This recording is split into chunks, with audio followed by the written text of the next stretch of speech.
And on semiconductors, I think China is trying to break through its own technology, but this is not to deal to have anything to do with the current shortage of chips. The current shortage of chips have to deal with increase in production, and most of the production happens in China for the low end production. So it will continue to have a lot of imports from the rest of the world that is semiconductor based.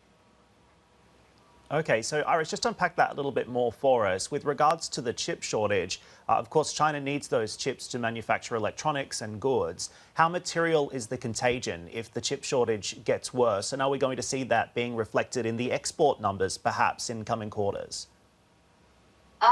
Yeah, you're right. Because if there is a severe chip shortage, that, for example, it is reported that some smartphones can't produce the screen because of the chip shortage, then yes, that it will affect exports, not only from China but also from other parts of Asia, because some of the production lines of smart devices have shipped to other Asia locations. So this will affect global supply and demand, from raw materials to chips to the final consumer goods or final capital goods. And Matt also asked you about the policy settings too. Maybe expand on that for us. How are you reading China's economic recovery narrative through the second half of the year? Actually, China's recovery, domestic recovery, is quite good. My gauge is usually catering, and catering has back to the pre-COVID level. So I am not very concerned about the domestic recovery.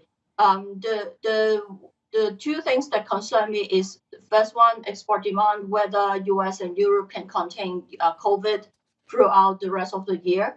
Otherwise, we will not have any significant recovery in international travel.